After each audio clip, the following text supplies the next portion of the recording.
নমস্কার বন্ধুরা, welcome to Gurukul study centre. My dear student, আশা করি প্রত্যেকেই তোমরা খুব ভালো আছো। তো চলো, ইউটিউবের থাম্বনেল দেখে অনেকেই বুঝতে পেরেছো যে বিষয় নিয়ে বারবার ভিডিও তোমাদের প্রোভাইড করি, যে ওয়েস্ট বেঙ্গলে যে কোর টেকনিক্যাল এক্সাম আছে, পিএসসি, কেএমসি, কেএমডিএ এবং নির্মাণ সহায়ক। তো তোমাদের কয়েক ঘন্টা আগে আমি একটা ভিডিও দিয়েছিলাম নির্মাণ সহায়ক নিয়ে।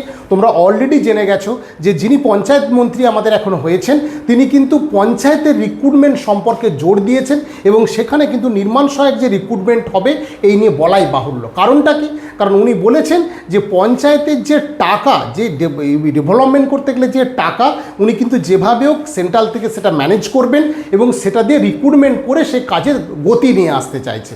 তো সেক্ষেত্রে নির্মাণ সহায়ক স্টুডেন্টদের কিন্তু একটা বিরাট বড় সুযোগ এই মুহূর্তে তৈরি হয়েছে। তারা কিন্তু প্রস্তুতি নিতে শুরু করে দিচ্ছে অলরেডি। কিন্তু দেখা যাবে এর সাথে সাথে ওয়েস্ট বেঙ্গলের পাবলিক সার্ভিস কমিশনের যে জুনিয়র ইঞ্জিনিয়ার, কেএমসির যে সাব অ্যাসিস্ট্যান্ট ইঞ্জিনিয়ার এবং কেএমডিএর যে জুনিয়র ইঞ্জিনিয়ার রিক্রুটমেন্ট হয়, সেগুলোও কিন্তু গতি পেতে চলেছে। কারণ কি, দেখা যাচ্ছে পিএসসি সাব অ্যাসিস্ট্যান্ট ইঞ্জিনিয়ার প্রায় নাই করে হলেও দেখা যাচ্ছে সেই 22-23 সালের পর থেকে কিন্তু নতুন কোনো রিক্রুটমেন্টের খবর আসেনি। তার ফলে কি দেখা যাবে যে এই বিষয়ে হয়তো আগামী দিনে রিক্রুটমেন্ট হবে। কারণ এই পিএসসি জুনিয়র ইঞ্জিনিয়ার সেটাও কিন্তু একটা ডিস্ট্রিক্ট লেভেল, জেলা লেভেল এবং তার সাথে সাথে গ্রামের কিন্তু অনেক ডেভেলপমেন্ট কাজ, পিডব্লিউডি যে রাস্তা থেকে শুরু করে ওয়াটার থেকে শুরু করে প্রচুর কাজ কিন্তু গ্রাম অঞ্চলকে ডেভেলপমেন্ট করা এবং আধার সরঞ্জাম ডেভেলপমেন্ট করার জন্য পিএসসি জুনিয়র ইঞ্জিনিয়ারদের ভূমিকা কিন্তু যথেষ্ট প্রবল আছে। তাই দেখা যাবে এই রিক্রুটমেন্টও কিন্তু আগামী দিনে খুব তাড়াতাড়ি হতে চলেছে পিএসসির ক্ষেত্রেও। এবং কেএমসির ক্ষেত্রে তোমরা জানো অনেক সময় যে কেএমসির যেহেতু এরিয়া বাড়ছে, দিনকে দিন এরিয়া বাড়ছে এবং সেখানে সাব অ্যাসিস্ট্যান্ট ইঞ্জিনিয়ার যে রিক্রুটমেন্ট হয়েছিল সেখান থেকে প্রচুর স্টুডেন্ট ওই সাব অ্যাসিস্ট্যান্ট ইঞ্জিনিয়ার ছেড়ে অন্যান্য পরীক্ষায় যে চলে গেছে। তার ফলে কিন্তু ওখানেও অনেক ভ্যাকেন্সি তৈরি হয়েছে এবং রিটায়ারমেন্টের ফলেও কিন্তু অনেক ভ্যাকেন্সি তৈরি হয়েছে, যে ভ্যাকেন্সিগুলো কিন্তু অবশ্যই ফিল আপ করার জন্য উপযুক্ত পরিবেশ তৈরি হচ্ছে এবং সেখানেও কিন্তু রিক্রুটমেন্ট হবে। আর কেএমডিএর যে জুনিয়র ইঞ্জিনিয়ার, সে তো বহুদিন আগে একবার রিক্রুটমেন্ট হয়েছিল, লাস্ট এখনও কিন্তু কোনো রকম নিউ রিক্রুটমেন্টের নোটিশ তোমাদের হাতে নেই এবং যেটা সেই 127-28টা রিক্রুটমেন্টের খবর আমি বলেছিলাম সেটাও কিন্তু দেখা যাবে আগামী দিনে আসছে। তাই যেসব স্টুডেন্ট, সবথেকে আমার পয়েন্ট নোট এই ভিডিওটা দেওয়ার পেছনে সবথেকে বড় কথা, আমরা দীর্ঘদিন পিএসসি, কেএমসি, কেএমডিএ, নির্মাণ সহায়ক, রেলের জুনিয়র ইঞ্জিনিয়ার, ডিআরডিও, ইসরো এবং আলাদা করে নন টেকনিক্যালের পুলিশ এবং গ্রুপ সি, গ্রুপ ডির প্রচুর এবং এনটিপিসি, রেলের প্রচুর স্টুডেন্ট এখান থেকে সাকসেস হয়েছে। আমাদের মূলত এই ভিডিওটা আজকে দেওয়ার পিছনে যে মূল কারণটা আমরা লক্ষ্য করেছি যে পিএসসি, কেএমসি, কেএমডিতে প্রচুর সিনিয়র স্টুডেন্ট আছে যারা কিন্তু পরীক্ষায় পাস করেছো, ইন্টারভিউতে কেটে গেছো এবং যেহেতু রিক্রুটমেন্টগুলো প্রচুর দিনের পর হয়েছে তাই তোমাদের বয়স অনেকের কিন্তু শেষের পর্যায়ে চলে এসেছিল।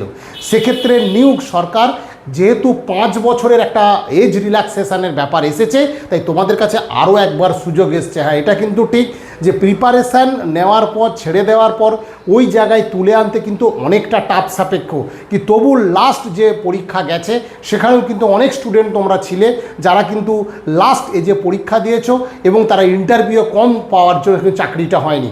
আমার কাছেই ছিলে যারা সিভিলের স্টুডেন্ট ছিলে, মেকানিক্যালের স্টুডেন্ট ছিলে, যেখানে কিন্তু মেকানিক্যাল হয়তো নম্বর একটু কম হয়েছে কিন্তু সিভিলের ছিলে 169, 165, 162, 159, এসব প্রচুর ক্যান্ডিডেট ছিল যারা কিন্তু লাস্ট এ পরীক্ষা দিয়েছিলে এবং তোমাদের ইন্টারভিউ ততটা ভালো না হওয়ার জন্য চাকরিটা চলে গেছে।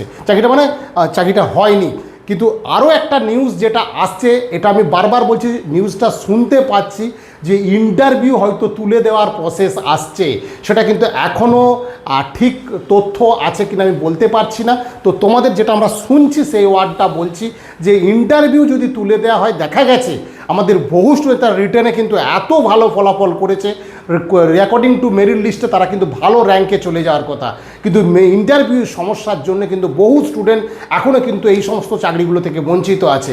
তাই যেই জিনিসটাই হোক, 1 নম্বর এজ রিল্যাক্সেশন হয়ে তোমাদের সেটা অনেকটা সুবিধা হয়েছে।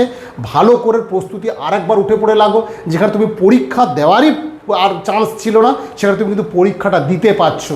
5 বছরের মধ্যে তোমার কিন্তু 5 বছর না, 2026-এই কিন্তু এই রিক্রুটমেন্টগুলো হবে।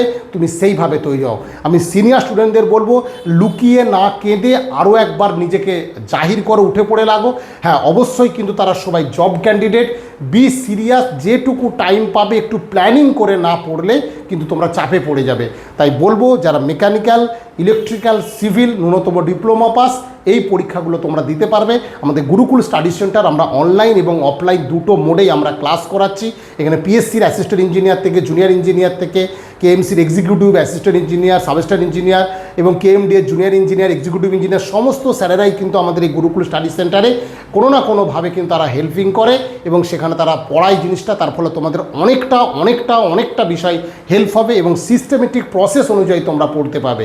তাই বলবো আগামী দিনে এনএস যেমন রিক্রুটমেন্ট হচ্ছে, সেক্ষেত্রে পিএসসি, কেএমসি, কেএমডিও কিন্তু নিউ রিক্রুটমেন্ট হবে। তোমরা কিন্তু তৈরি হও। বিশেষ করে আমি সেই সব সিনিয়র স্টুডেন্টদের বলবো যারা কিন্তু 5 বছর এজ রিল্যাক্সেশন পেলে, এই এজ রিল্যাক্সেশন পেলে অথচ কিন্তু টাইম কাজে লাগাতে পারলে না, কিন্তু তুমি এর আগে একটা পরীক্ষায় পিএসসিতে বা কেএমসিতে রিটেন পাস করেছো, ইন্টারভিউ যে তুমি কেটে গেছো, এই সুযোগটা থেকে যদি আরেকবার বেরোতে চাও তো ভালো করে প্রস্তুতিটা নাও। অফলাইন ক্লাস করো। অফলাইন ক্লাস করলে একদম আই কন্ট্যাক্টের মধ্যে স্যারেদের থাকলে অনেকটা বেটার তোমার পাওয়ার চান্সটা থাকে। আর যাদের অফলাইন সম্ভব না, এটা আমাদের কলকাতা গড়িয়া স্টেশনের কাছে অবস্থিত কোচিং। যদি অফলাইন না থেকে পারো, সুযোগ না থাকে, তাহলে অনলাইন করো। অনলি রবিবার তোমাদের অনলাইন আছে, মেকানিক্যাল সেকশন অনলি রবিবার সকাল 10:30, 10:45 থেকে বিকেল 5টার মধ্যে আমরা ক্লাসটা নিয়ে থাকি। তো এই হচ্ছে ভিডিও। তোমরা ভালো করে প্রস্তুতি নাও। প্রস্তুতিটা কিন্তু একদম ছেড়ো না, একটা ভীষণ ভাইটাল সুযোগ আসছে। তোমরা অলরেডি হয়তো বিভিন্ন মারফত এজ রিল্যাক্সেশন ব্যাপারটা দেখে নিয়েছো। যদি কারো না থেকে থাকে এই নম্বর আমাদের হোয়াটসঅ্যাপ করবে, যে নম্বর দিয়েছি আমি হোয়াটসঅ্যাপ করবে, সেখানে আমি সেটা পাঠিয়ে দেবো, কোনো অসুবিধা নেই। এবং এই সংক্রান্ত আমি ভিডিও পরপর প্রোভাইড করব। তাই যারা একদম আমাদের এই চ্যানেলে নতুন এসছো, বলবো চ্যানেলটা অবশ্যই সাবস্ক্রাইব করো এবং গুরুকুল স্টাডি সেন্টারের পাশে থেকো। এবং তার সাথে সাথে তোমরা এখান থেকে যেসব সিনিয়র দাদারা তোমাদের পিএসসি, কেএমসি, কেএমডিএ, নির্মাণ সহায়ক এবং ভুড়ি চাকরি পেয়েছে, কয়েকশো স্টুডেন্ট চাকরি পেয়েছে, তাদের কিন্তু সাক্ষাৎকারগুলো শোনো।